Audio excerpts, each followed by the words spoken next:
안녕하세요. 이곳 신도시에 들어와 산지도 어느덧 5년이 흘렀네요.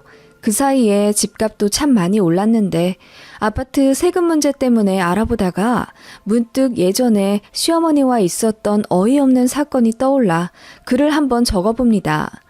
현재 있는 집은 32평 신축이고요. 제 명의입니다. 원래는 제 명의로 할 생각이 아니었어요. 남편과 공동 명의로 하려고 했는데 시어머니와 다투면서 홧김에 제 명의로 계약해버렸네요. 시어머니 약올라서 저한테 쌍욕하시고요. 이게 무슨 이야기냐고요? 저희 시어머니는 정말 꼬장꼬장하고 아들 사랑이 엄청나신 딱 옛날 스타일의 시어머니셨어요. 과거형인 이유는 점점 쿨해지려고 노력하시고 또 전보다 많이 너그러워지셨기 때문입니다. 자잘자잘한 일들 많은데 지금 딱 떠오르는 일을 말해보자면 미역국 사건이 있습니다. 남편이랑 연애하던 와중 맞은 제 첫 생일이었습니다. 그때 남편이 아직 독립 안 하고 있었던 상태라 본가 부엌에서 미역국을 끓였대나 봐요.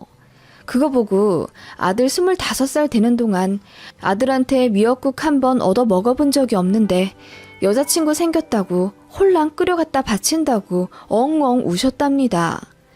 그래서 남편이 난감해하다가 결국 끓여놓은 미역국은 어머니 드리고 제 자취방 와서 미역국 새로 끓였던 적이 있어요. 그때 저희 엄마가 이 사건 아시고 네 남친 어머니 진짜 이상하시다.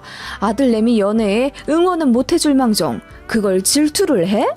아서라 적당히 만나다 헤어져라. 절대 결혼할 집안은 아닌갑다. 그러셨죠. 근데 그땐 콩깍지가 너무 두꺼워서 그런지 그저 잘해주는 남편이 좋아 금방 잊어버렸네요.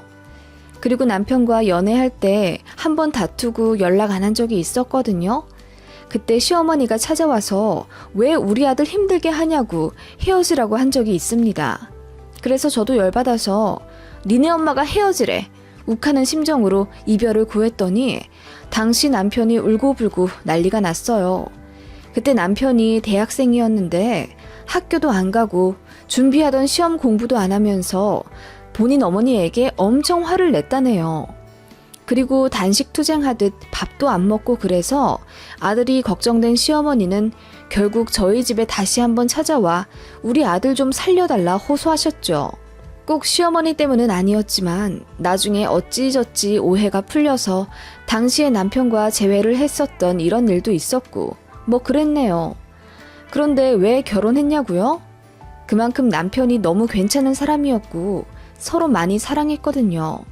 지금도 남편을 선택한 것에 후회는 없어요. 아무튼 그렇게 꽤 오래 사귀다 결혼했고 저희 시어머니 보통 아니신 분은 맞는데 저희 친정엄마도 장난 아니시거든요.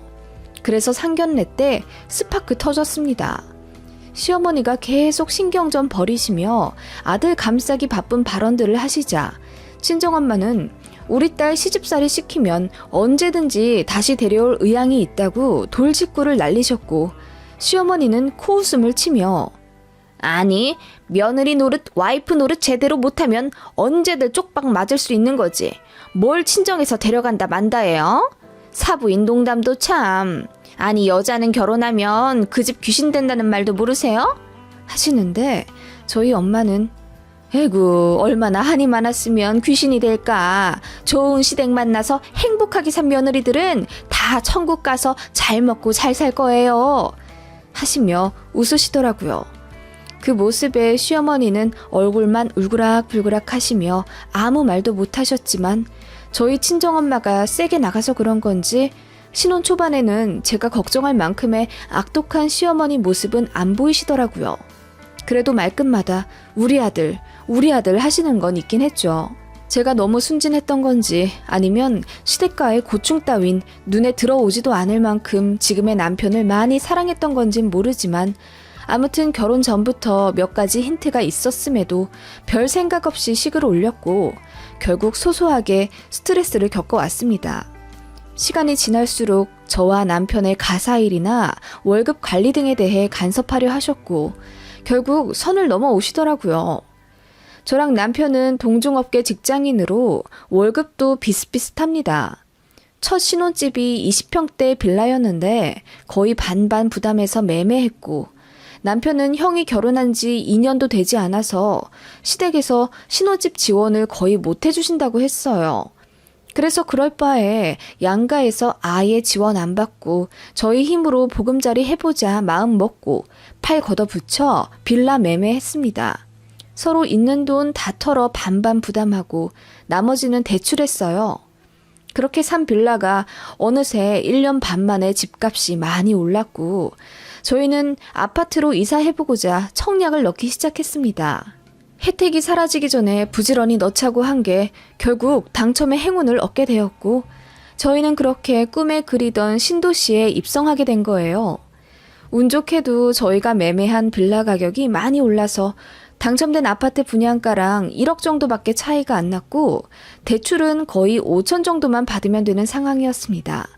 저희가 은행에서 어떻게든 유리한 금리로 대출을 받아보고자 이리 뛰고 저리 뛰고 있는데 그 사정 아시고 저희 친정에서 돈을 보태주신다고 했습니다. 마침 갖고 계신 과수원도 처분하셨고 여윳돈이 있으셔서 도움을 주고자 하셨고 외동딸이 결혼했는데 제대로 해준 것도 없어 내내 마음이 걸렸다 하시며 신축 아파트 인테리어비도 해주시겠다고 하셨어요. 너무너무 죄송하면서도 감사했고 결국 친정 부모님의 배려를 감사히 받았습니다. 그렇게 돈 처리는 다 해결이 됐어요. 그런데 시어머니와의 문제는 거기서부터 시작되었습니다. 청약은 제 이름으로 넣었거든요. 제 청약 통장이었으니까요. 그래도 아파트 명의는 공동 명의 하려고 했습니다. 그 아파트는 저희 첫 신혼집을 팔고 들어가는 건데 그 빌라를 저희 집으로 만들기까지의 공은 저랑 남편이 반반씩 한 거잖아요. 물론 누가 더 많이 돈을 넣었다 한들 저희는 앞으로 저희 집은 무조건 공동 명의 하기로 약속했었습니다. 그런데 친정에서 5천 넣어주시고 인테리어까지 해주신다고 하니 남편이 너무 미안했나 봐요. 그래서 제 명의로 하자고 하더군요. 저는 세금 문제도 있고 괜찮다고 공동 명의 하자고 했는데 그 이야기가 시어머니 귀에 들어갔나 봐요.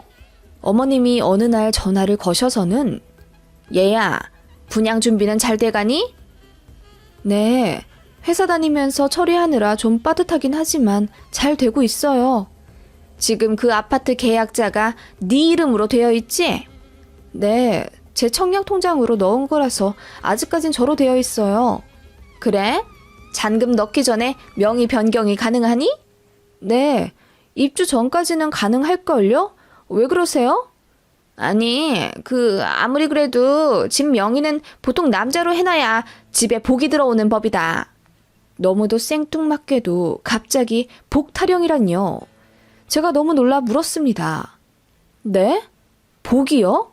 그래, 너희 친정에서 돈도 좀 보태주시고 그렇단 건 알고 있지만서도 부부 사이에 지켜야 할 건 지켜야지. 명의가 여자로 되어서야 되겠니? 남들이 알면 뭐라고 하겠니? 이럴 땐 보통 여자가 조금만 현명하게 생각해서 남편 체면도 좀 챙겨주고 그러는 거야. 결국 다 여자 하는 것에 달려서 집에 복이 따라 들어오거든. 어머님, 그게 무슨 말씀이세요? 남편 체면이라뇨. 만약 제가 이대로 아파트 명의 그대로 가면 그게 제가 남편한테 몹쓸 짓이라도 하는 거라는 말씀이세요? 요즘 여자 남자가 어딨어요. 돈도 같이 벌어 대출 갚는 마당이에요. 저도 할 말 참지 않고 했죠. 마침 회사 일이 꽉 막혀 짜증도 나던 상황이었는데 어머님까지 전화해서 남편한테 명의를 양보해라 마라 하시니 너무 열받더라고요. 아니, 명의가 뭐가 중요하다고 이렇게 발끈하냐? 그래, 네 말대로 여자 남자가 어딨냐 요즘. 그러니까 그 별것도 아닌 명의인데 남편 이름으로 좀 돌려주는 게 그렇게 어려운 거야? 어머님, 그건 저희가 알아서 하면 안 될까요? 저희 살집 명의 문제인데 어머님이 왜 이래라 저래라 하시는지 잘 모르겠어요. 예, 난 해라 마라 한 적 없다. 니들 좋으라고 알려주는 얘기잖아. 명의 얘기에 유독 예민하네? 너 지금 친정에서 돈 보태줬다고 유세 부리니 설마? 네? 어머님, 그게 무슨 말씀이세요? 우리가 돈 못 보태줬다고 무시하는 거냐 이 말이야. 예, 내 주변에 집 명의가 여자인 집구석은 보질 못했어. 요즘 사람들은 그럴 순 있지만 그게 말이 된다니? 아무리 그래도 남자가 가장이고 옛날에는 자고로 문패에 가장 이름만 적었어. 어머님, 지금은 2012년도인데요? 언제적 이야기를 하세요? 어머님, 저 너무 불쾌하거든요? 지금 일도 바쁜데 그런 일로 통화하면서 어머님이랑 시비 가리고 싶진 않네요. 이런 말씀 하실 거면 그이한테 해주세요. 예, 너 안 되겠다. 주말에 와서 얘기하고 가라. 그렇게 일방적으로 끊으신 어머님 때문에 저는 그날 일을 제대로 하지 못했습니다. 너무 화가 나서요. 집에 와서 남편한테 다 털어놓았더니 미안하다고 하면서 얼굴이 벌개지더라고요. 하긴 예전부터 어머님은 당신의 소중한 둘째 아들, 기가 저한테 다 눌린다 어쩐다 하면서 엄청 싸고 도셨습니다. 182에 몸무게가 85인 장성한 남자인데 저한테 기가 눌리면 뭘 얼마나 눌린다고 그렇게 아직도 5살 애마냥 소중하게 여기시는지. 그렇게 소중한 아들인데 정작 큰 아들이랑은 금전적으로 차별을 하시며 돈 한 푼 안 내어주시는 게 너무 모순이었습니다. 저는 외동딸로 자라서 도저히 어머님을 이해할 수가 없었어요. 진짜 누가 보면 제가 남편 쥐잡아 먹듯이 눌러가며 사는 줄 알겠네요. 맞벌이 하면서 제가 출퇴근이 더 여유 있다는 이유로 가사일은 제가 80%는 합니다. 남편은 집에서 내내 놀려고는 하진 않지만 시간적 여유가 되지 않아 뭐 음스 버리기나 주말에 요리 정도 해주는 게 다인데 어머님은 둘째 아들이 그것 하는 것도 고가워 하셨어요. 물론 대놓고 말씀하신 적은 없으십니다만 그놈의 남자가 타령하면서 남자는 회사 일만 하고 집에서 쉬어야 한다는 입장입니다. 그러면서도 대출은 여자랑 같이 갚아야 한다고 목청껏 주장하시는 정말 요상한 이론을 가지신 모순 그 자체이시라고 저는 저희 시어머니를 설명하고 싶네요. 아무튼 남편은 자기가 어떻게든 어머님으로부터 스트레스 안 받게 중간 역할 잘 하겠다고 사과했어요. 남편마저 어머님 편드는 최악의 상황이었다면 아마 저는 남편한테 마음이 식고도 남았을 겁니다. 그렇게 주말이 되어 어머님 말씀대로 시댁에 갔어요. 어머님이 오라고 하셔서 갔다기보다는 아파트 명의 문제로 더 이상 어머님으로부터 말 듣고 싶지 않다는 이야기를 분명히 하고자 간 겁니다. 시댁에 가니 아버님은 어디 외출해 계셨어요. 솔직히 아버님은 항상 제 편이신데 안 계셔서 아쉬웠습니다. 가자마자 어머님이 세모 눈을 치켜뜨며 저에게 말씀하시더라고요. 내가 곰곰 생각해 봤는데 말이야. 아무리 생각해도 너무해. 내 주변엔 여자가 명의를 갖고 간 집이 아무 데도 없단 말이야. 엄마, 왜 자꾸 명의에 집착하세요? 명의는 그냥 명의일 뿐이지. 그게 와이프 이름이든 내 이름이든 무슨 상관이세요? 네가 그래서 자꾸 무시를 받는 거다. 네? 우리 그이가 무슨 무시를 받는다는 말씀이세요? 아니, 내 말은... 제가 따지듯 여쭙자 정작 그에 대한 대답은 제대로 하지 못하신 채 얼머무리시더니 이내 아파트 명의에 대해 또 얘기를 꺼내시길래 제가 말했습니다. 어머님, 저희 공동명의 할 거예요. 저번에 제 이야기 마저 듣지도 않으시고 끊으셨죠? 오해가 있으신 것 같아서 저희 이 말 하려고 오늘 온 거예요. 어머님이 제 이름으로 명의하는 거 너무 싫어하시길래요. 아파트 명의에 제 이름뿐만 아니라 남편 이름까지 같이 올라가니까 너무 걱정 마시라고요. 이제 되셨죠? 그리고 저희 일은 저희가 알아서 잘 할게요. 저희 사이도 좋은데 뭐가 그렇게 걱정이세요? 아니, 공동 명의를 한다고? 아니, 뭘 또 그렇게 하고 앉아있어? 엄마, 처댁에서 돈도 주셔서 가뜩이나 죄송하기도 하고 그런데 명의 가지고 그만 얘기해. 무슨 고리적 이야기를 하고 계셔. 아무튼 공동명의 하니까 엄마 더 이상 우리 집 얘기에 관여하지 마. 너희 진짜 웃긴다. 내가 언제 관여했다니? 그냥 그렇다더라. 이야기 해주는 거잖아. 하든 말든 니들 마음인 건 맞는데 공동명의하면 괜히 세금 낼 때도 번잡스럽고 서류 뗄 때도 꼭 2장씩 내서 해야 한다더라. 뭐하러 그러냐 말이야. 어머님은 그냥 저희가 공동명의 하는 게 싫으신 거예요, 그러면? 뭐? 아니, 어머님이 무슨 말씀하시는지 이해가 안 가서요. 세훈 씨 이름으로 명의 변경하라는 말씀은 절대 아니시라면서요. 그냥 아파트 명의에 제 이름 올라가는 게 싫으신 건지 아님 공동 명의가 못마땅하신 건지 그걸 저는 알고 싶어요. 제가 딱 꼬집어 여쭙자 어머님은 막상 아들 앞에서 아들 편드는 게 민망하신지 헛기침만 여러 번 하시다가 이내 말씀하시더라고요. 아니, 공동 명의보다는 그냥 한 사람 이름으로 하는 게 좋겠다 이거지. 집안에 가장은 있어야 하고 그게 집 명의에 다 드러나니까 아무리 세상이 바뀌었다지만 보수적인 부분은 반드시 있어야 집안 꼴이 잘 굴러가거든. 아, 네. 어머님 말씀 잘 알겠습니다.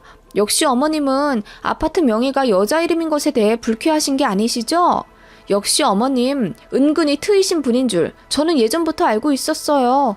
어머님 말씀 잘 알겠습니다. 네, 공동 명의 안 할게요. 자, 늦었네요. 이제 식사하러 가시죠. 그렇게 제가 서둘러 정리를 하고 어머님과 남편을 일으켜 식당에 갔고 밥 먹는 내내 명의의 명자도 꺼내지 못하시도록 다른 얘기만 주구장창했습니다. 어머님은 떨떠름한 표정으로 그렇게 저희를 배웅해 주셨죠. 그리고 남편에게 말했습니다.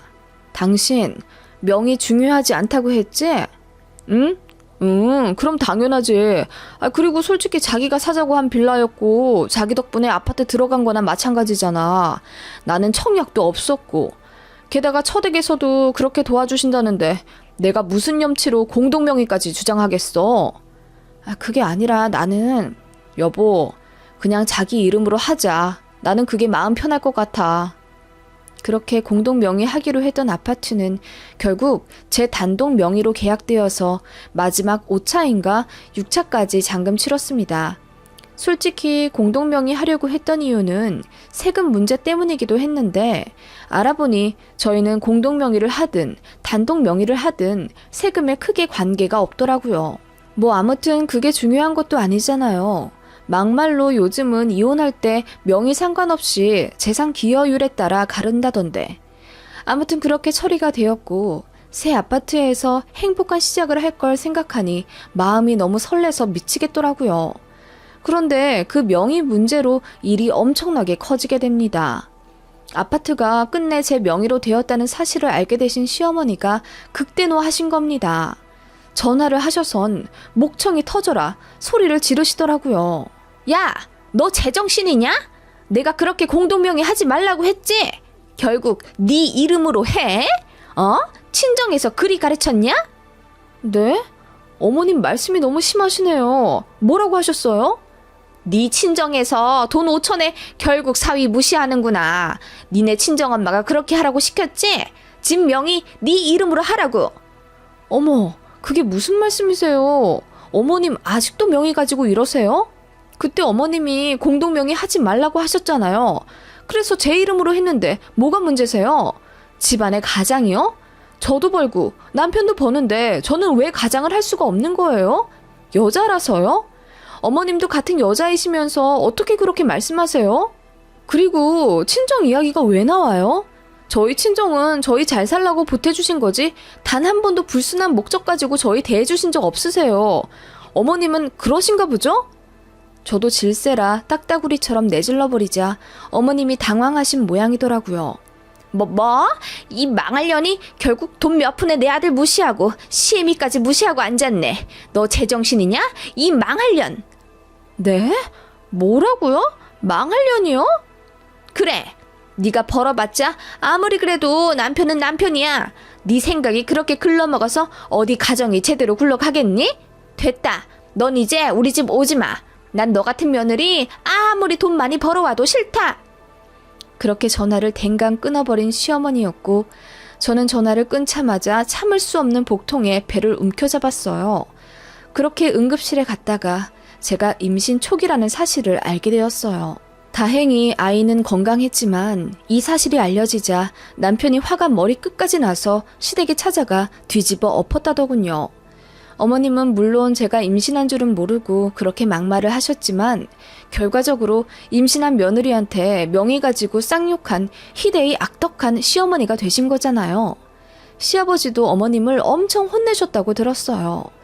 그리고 저는 나중에 어머님이 그렇게 명의에 목숨 거신 이유를 알게 됐습니다. 시어머님 친한 친구분의 아드님네 부부가 집 공동명의 문제로 싸우다 이혼을 했답니다.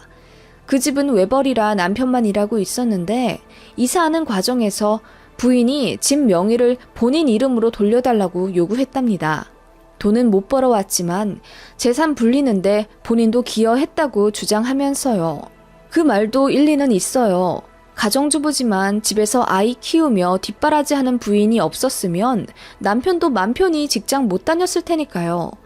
그래서 그 집 남편이 알겠다 수긍해 부인 이름으로 돌려주었죠. 그런데 그때부터 갑자기 그 여자가 갑질을 했다는 겁니다. 내 집이라고 하면서 툭 하고 나가라고 하질 않나. 이혼하면 이 집 내 거라고 주장하질 않나. 그런 갈등들이 결국 쌓여서 이혼을 했다고 했는데 그게 하필이면 어머님의 가장 친한 친구분 이야기라 어머님은 집 명의에 대해 엄청 민감하게 반응하셨던 겁니다. 원래도 내 아들이 제일 딱하다 마인드이신데다 저희 친정엄마랑 상견례에서도 은근히 신경전을 했었고 저에 대해서도 탐탁지 않아 하시니 제가 명의로 갑질하는 그 여자랑 똑같이 할 거라고 생각하셨던 거죠.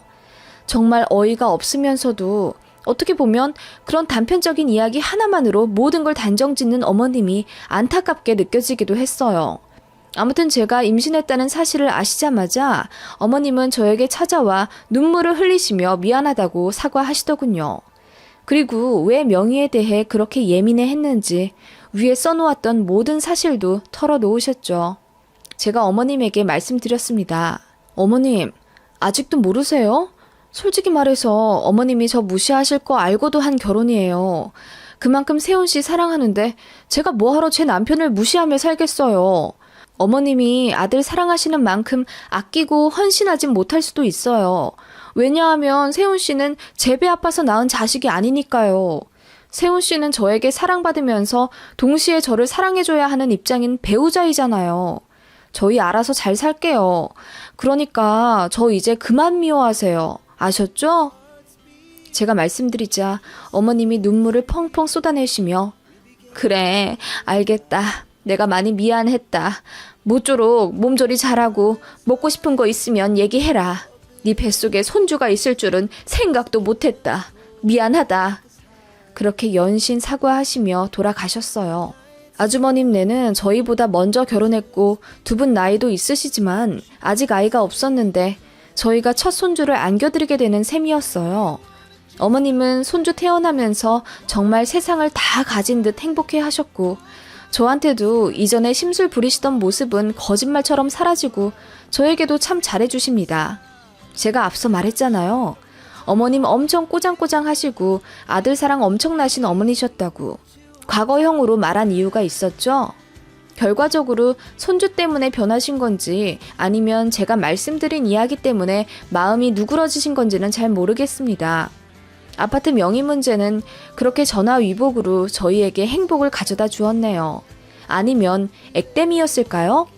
그렇게 이 아파트 계약하고 나서 아이도 생기고 입주하고 좋은 일만 생겨서 저랑 남편도 승승장구하고 있습니다. 아파트 값이 많이 올라서 명의에 따른 세금 문제 때문에 고민하며 검색하다 기분 전환차 쓰기 시작한 글이 이렇게 길어졌네요. 여러분 가정 모두 평안하시고 건강하시길 빕니다.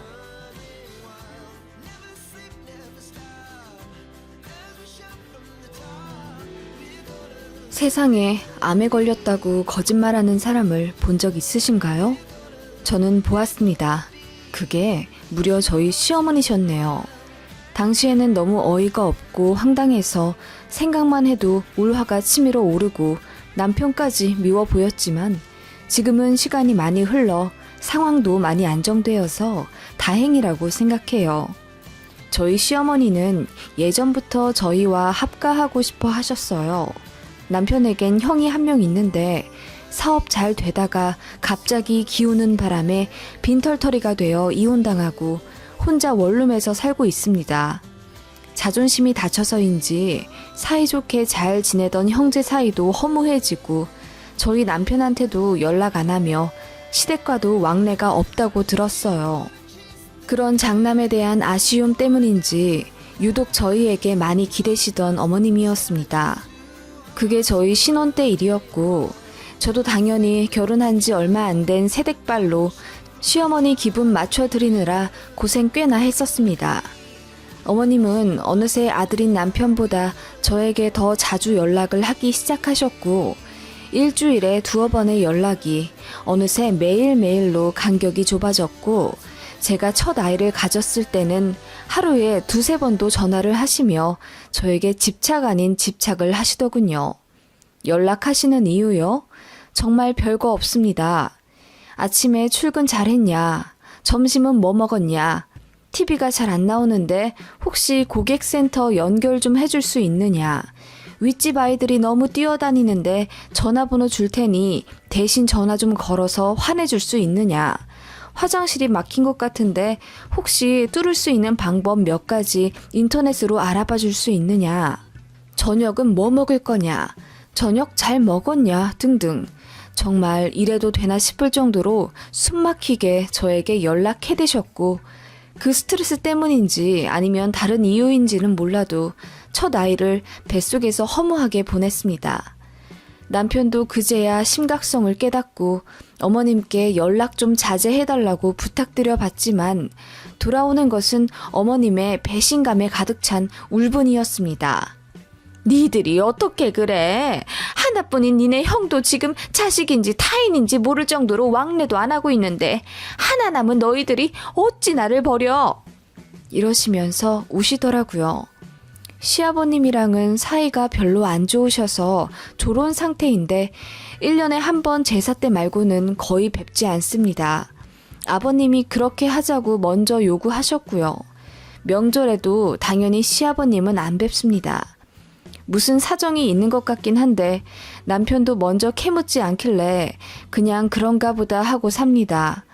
그래서 솔직히 홀 시어머니만 계신다고 봐야 합니다.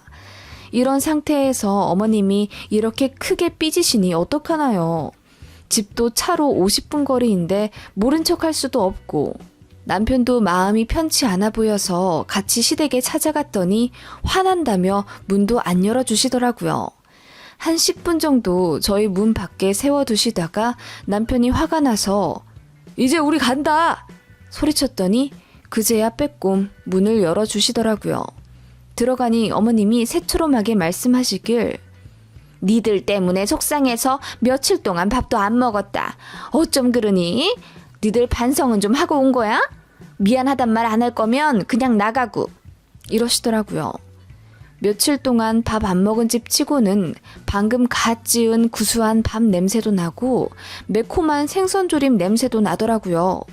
뭐 아무튼 그날 어머님과 진지하게 이야기하며 앞으로 연락은 서로를 위해 꼭 필요할 때만 하기로 하고 웬만한 건 남편한테 먼저 하시기로 약속했어요. 어머님도 그제야 본인의 시도 때도 없는 연락이 저에게 부담이 되셨다는 걸 인지하신 모양이었어요.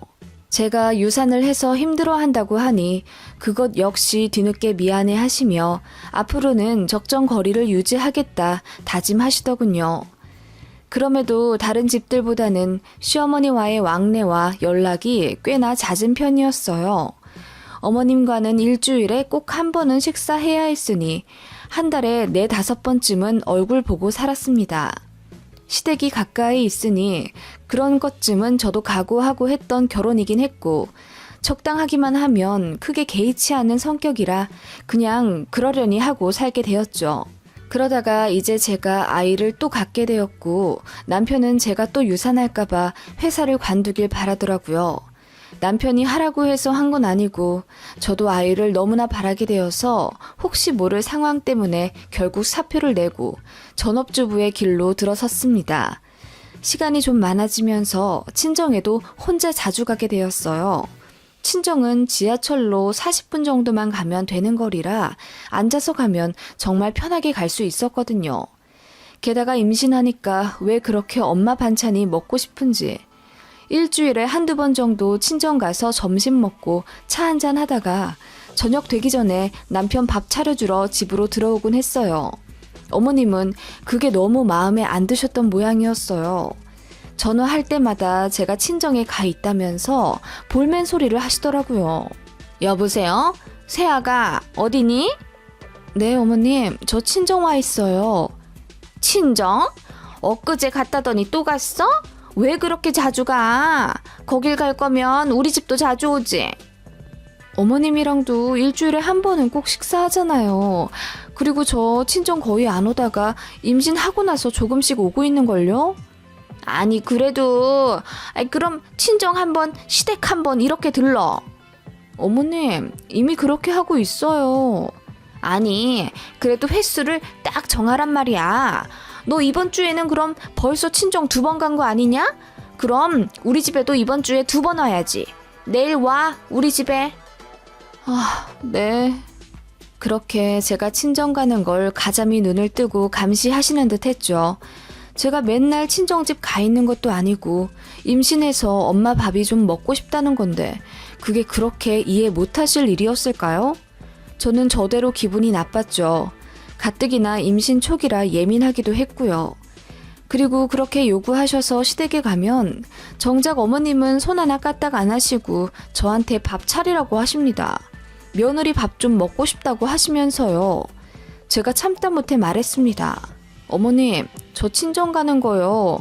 집에서 밥 해먹기도 짐 빠지고 또 친정엄마 밥이 너무 그리워서 가는 거예요. 임신 초기라 생각나는 음식이 지금은 친정엄마가 해주셨던 반찬들밖에 없어서요. 그래, 뭐 그럴 순 있겠지.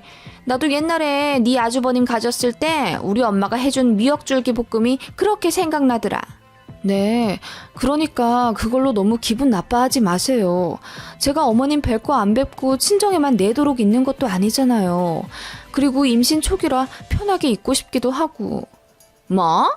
그럼 시댁은 불편하다는 거니? 내가 불편해? 아니요, 그건 아닌데요. 솔직히 친정은 쉬러 가는 거고 시댁은 어머님 지금 보시다시피 제가 앞치마 두르고 어머님 밥 차려드리고 있잖아요. 저도 약간 할 말 다 하는 편이라 생각나는 대로 말했습니다. 그랬더니 어머님이 울그락불그락 하시며 아니 너랑 밥 좀 먹는 게 이렇게나 어려운 일이다니? 그거 뭐 그냥 밥솥에서 밥 좀 떠서 같이 차려주는 게 그렇게 힘든 거냐고. 저는 순간 어머님 말씀이 너무 어이가 없었어요. 밥솥에서 밥만 뜨는 게 아니라 어머님이 재료를 싱크대에 올려놓고 이거는 찌개 만들어라, 이거는 나물 볶아라 이러시면서 다 시키시고는 무슨 제가 밥만 떴다고 말씀하시는지 황당했거든요. 그래서 저도 들이박았죠. 시댁 올 때마다 제가 밥 차리지 않느냐, 어머님이 해주시는 밥 먹은 거 손에 꼽는다, 남편도 제가 시댁 올 때마다 부엌에서 일하고 있으니 그거 보기 싫어서 웬만하면 식당 가자고 하는 거다 라고 말했더니 어머님이 또 울먹울먹 거리시면서 억울하다 하시는 거예요. 언성 높아지면 괜히 싸움만 심하게 날 것 같고 저도 기분이 너무 상해서 머리까지 어질하더군요. 그래서 오늘은 이만 가겠다고 하니 어머님이 이러시더군요. 지금 이렇게 나가면 다신 나 안 보고 사는 건 줄 알겠다. 네? 어머님, 그게 무슨 말씀이세요? 저도 어머님이랑 얼굴 붉히고 싶지 않으니 오늘은 여기까지만 하고 가겠다고요. 어머님, 저 사실 너무 힘들어요. 제가 어머님한테 소홀하게 한 적 있나요? 2년 전에 결혼하고 나서부터 어머님 잘 챙겨드렸다고 자부해요, 저. 서로 잘 맞는다고는 저도 말 못하겠지만 가족 되려면 감수해야 하는 부분도 분명히 있을 거라고 생각해서 저도 많이 참았어요. 그런데 어머님 이렇게 나오시는 건 너무한 것 아닌가요? 제가 결혼하고 나서 거의 처음으로 제 생각을 또박또박 길게 말했더니 어머님이 좀 놀라신 눈치더라고요. 그러다가 이내 다시 또 연락 끊긴 큰아들 말씀을 하시며 네 아주버님이랑도 부모 자식 간의 끈이 끊어진 마당에 나는 결국 작은 아들이랑도 이렇게 멀어지는구나. 남편 복도 없고 자식 복도 없는 내 팔자에 며느리한테 효도받기도 글렀고. 그래, 그냥 가거라. 나는 이렇게 살다가 그냥 없어져 버릴란다. 이러시면서 그냥 안방으로 들어가시는 것 있죠. 저는 따라 들어가지 않고 그냥 밖으로 나왔습니다. 그리고 남편에게 전화해서 모든 사실을 알렸죠. 제가 어머님 비위 맞춰드리는 거 너무 힘들다고 하자 남편도 미안해 하면서 이제 시댁 신경 쓰지 말라고 하더군요. 남편이 그 후로 시어머님께 뭐라 단호하게 말씀드린 모양이에요. 임신 기간이라도 와이프 건들지 말라는 식으로요. 그날 이후로 어머님 연락은 정말 안 왔고 저도 굳이 하진 않았습니다. 저도 이제 뱃속의 아이와 저만 생각하고 싶어서 일부러 외면했어요. 그렇게 사랑스러운 아이를 낳고 나서 어머님을 안 뵐 순 없으니 왕래를 다시 시작했습니다. 어머님은 못 이기는 척 손자만 보러 오시는 척 하더니 결국 전처럼 되더군요. 시도 때도 없이 저희 집에 오시고 그걸로도 모자라 시댁에 돌아가시면 영상통화를 거시곤 했습니다. 정말 하루 24시간 어머님이랑 같이 있는 기분이 들었죠. 어머님이 저희 집에 오시면 손을 좀 덜어주시냐고요? 그것도 아니었습니다. 아이는 정말 눈으로만 보시며 예쁜 것만 즐기다 가시고 아이 똥냄새 때문에 구역질 난다고 기저귀 한번 갈아주지 않으셨어요. 그저 이거 치워라, 저거 위험하니 치워라, 애 춥다, 애 덥다, 애가 배고프댄다 잔소리만 하셨습니다. 가끔 친정엄마도 육아를 도와주시러 오셨는데 저희 친정엄마는 저 애 낳고 산후풍 때문에 힘드니 손 하나 까딱하지 못하게 당신께서 요리며 육아며 다 해주셨거든요. 친정엄마도 일하시는 게 있어서 자주 오진 못하셨습니다. 그래서 시어머니랑 마주친 적은 별로 없었던 것 같아요. 아니 생각해보면 시어머니가 저희 친정엄마를 엄청 피하셨던 것 같네요. 아무튼 그런 상황이 몇 개월 이어지니 저도 스트레스가 너무 심했습니다. 남편도 어머님께 이제 그만 오시라 말씀드렸는데 어머님은 예전에는 기분 나쁜 티라도 내셨지 이제는 못 들은 척 그냥 맘대로 다 하시더라고요.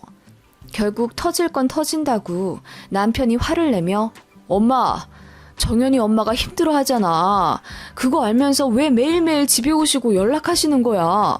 손자 태어나고 엄마도 너무 행복해 하시는 건 이해해. 그런데 엄마, 우리도 우리 생활이 있잖아. 무엇보다 엄마 오시면 와이프가 너무 힘들어. 나는 와이프 손목 괜찮아지기 전까지 밥도 하지 말라고 하고 웬만하면 집안일도 내가 거의 다 하는데 엄마는 우리 집 와서 솔직히 와이프한테 이거 해달라 저거 해달라 요구만 하시지 뭘 도와주시지도 않잖아. 엄만 작은 아들네까지 사이 안 좋아져서 이혼했으면 좋겠어? 남편이 그렇게 말하자 시어머니는 이혼이라는 단어에 충격받으신 듯 뭐?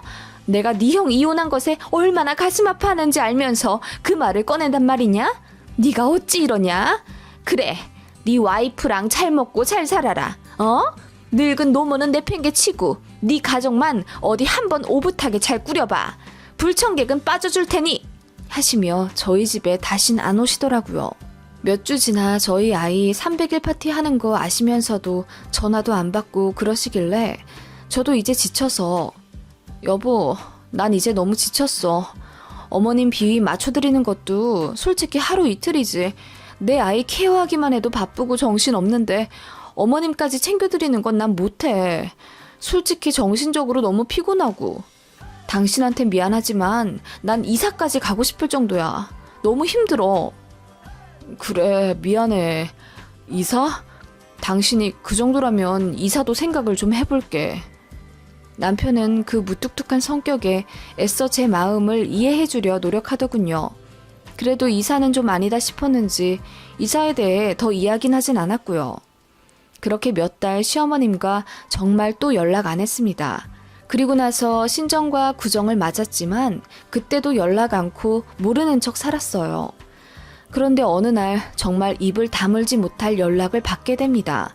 어머님으로부터요. 아이와 문화센터 다녀오는 길에 마트에 들러 장을 보고 있는데 전화가 오더라고요. 발신인을 보니 어머님이셨습니다. 새아가니? 네, 어머님 저예요. 통화는 오랜만이네요. 그래, 그렇구나. 잘 지냈니? 네, 어머님도 잘 지내셨고요? 그래, 아니, 잘 못 지냈다. 사실 내가 얼마 전에 속이 너무 안 좋고 매일 토하고 그래서 동네 병원에 갔는데 글쎄 이리저리 진찰을 해보더니 나보고 큰 병원에 가라는 거다. 어머, 그러셨어요? 그래서 검사를 했는데 글쎄 내가 암이란다. 네? 어머님이 암이시라고요? 그래, 위암 3기라면서 얼마 못 살 거라는데 그래서 그렇게 내가 힘이 없고 그랬나 봐. 어머님, 일단 정연이 아빠한테 이야기를 할게요. 그래, 얘기하고 이번 주에 얼굴이나 한번 보자. 그렇게 남편에게 이야기를 했더니 엄청 놀라더라고요. 어머님은 주말에 뵙긴 했지만 저녁에 들어온 남편과 상의 끝에 그날 바로 시댁에가 어머님을 뵙기로 했습니다. 연락도 없이 불쑥 찾아온 저희에게 어머님은 너무나 놀라신 듯 했어요. 전보다 좀 수척해지신 것도 같고 그렇더라고요. 남편이 눈물을 흘리며 자초지종을 묻자 어머님이 말을 더듬으시며 주말에 정리해서 말해준다 하시더라고요. 어머님은 그렇게 저희를 쫓아내다시피 하셔서 얼마 대화도 못했습니다. 그 주에 어머님을 뵈러 다시 가니 이번에는 정말 행색이 말도 못하게 안 좋으신 거예요.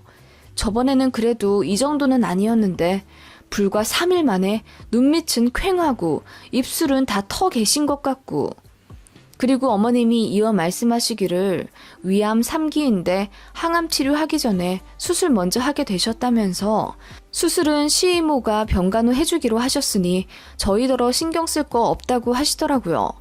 병원은 어디냐고 물으니 그것도 안 가르쳐 주시더라고요. 그러시더니 수술 전에 저희 집에 좀 들어가 지내도 되냐고 물으시더군요. 내가 힘이 없어서 숟가락 하나 들기도 힘드네. 너희 집에 가서 내가 좀 나아지기 전까지 간호 좀 받아도 될까? 수술하고 나면 괜찮아지겠지. 내가 지금은 기댈 데가 너희들밖에 없네. 좀 부탁하마. 내가 영 차도가 없다 싶으면 요양병원에 알아서 들어가마. 니들 부담 주고 싶지 않구나. 엄마. 펑펑 우는 남편을 보며 저도 마음이 아팠고 편찮으시다는 어머님이고 생사가 갈린 문제인데 솔직히 뭐 어떻게 하겠습니까? 지난 일은 지난 일이고 어머님도 위독하시니 당연히 모셔야죠. 혼자 계신데 밥도 제대로 못 챙겨 드신다니 어쩝니까? 그렇게 어머님은 캐리어 가득 짐을 싸서 저희 집에 오셨습니다. 그리고 소화가 안 되신다고 하셔서 제가 직접 몇 끼니 죽을 끓여서 드렸어요. 어머님, 수술이 언제세요? 저기 다 다음 달쯤 하기로 했어. 날짜가 정확히 언제인데요? 아니 수술 받기 전에 미리 입원도 하고 그렇다던데 정연이 아빠가 휴가를 써야 같이 가보고 그러죠. 날짜를 알려주세요, 어머님. 아니 될 때도 내가 알아서 할게. 네 시이모가 도와준댔잖니. 내 때 되면 알아서 병원 가고 하마. 너는 신경 쓸 거 없다. 네? 아니 어머님. 그렇게 뭔가 애매한 어머님이셨습니다. 몸이 많이 안 좋으시다더니 역시나 잔소리 하실 땐 기운이 넘쳐 흐르셨고 저희 집 왔을 때는 분명 얼굴도 탁하게 빛도 안 좋으셨고 눈 밑에 다크서클도 지나셨는데 어쩔 땐 괜찮고 어쩔 땐 또 엄청 심하시고 그러신 것 같더라고요. 원래 위암이 좀 그런 건가 보다 했습니다. 저희 친정에서도 소식 듣고 엄청 놀라시며 저희 집에 찾아와 어머님을 뵈러 오셨습니다.